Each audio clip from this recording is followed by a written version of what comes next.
প্রথম দিনের দৃশ্য ধারণের কাজ। আর প্রথম দিনেই চমক হিসেবে শুটিংয়ে অংশ নিয়েছেন শাকিব খান। সোলজার সিনেমায় একেবারেই ভিন্ন লুকে হাজির হয়েছেন শাকিব খান। প্রথম দিনের শুটিংয়ে হুডি পরে নিজেকে আড়াল করেছেন তিনি। সাধারণ মানুষের মধ্যে মিশে গিয়ে একটি দুর্দান্ত শটে অংশ নিয়েছেন। তার তীক্ষ্ণ দৃষ্টির চাহনি বলে দিচ্ছে সাধারণ মানুষের অধিকার আদায়ে বদ্ধপরিকর শাকিব খান। প্রথমবারের মতো শাকিব খানের সঙ্গে স্ক্রিন শেয়ার করবেন জনপ্রিয় নির্মাতা ও অভিনেতা তৌকির আহমেদ। এরই মধ্যে তৌকির আহমেদ প্রথম দিনের শুটিংয়ে অংশ নিয়েছেন। এছাড়াও প্রথম দিনের শুটিংয়ে আরও অংশ নিয়েছেন গুণী অভিনেতা তারিক আনাম খান।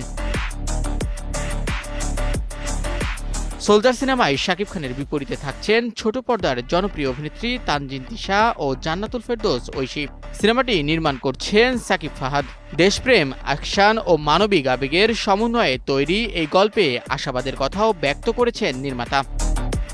বর্তমান সময়ের মানুষের চিন্তা ভাবনা আর বাস্তবতা নিয়েই সাজানো হয়েছে সোলজারের গল্প।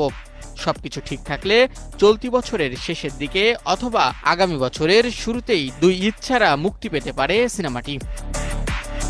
শাহিন শুভ, নিউজ 24।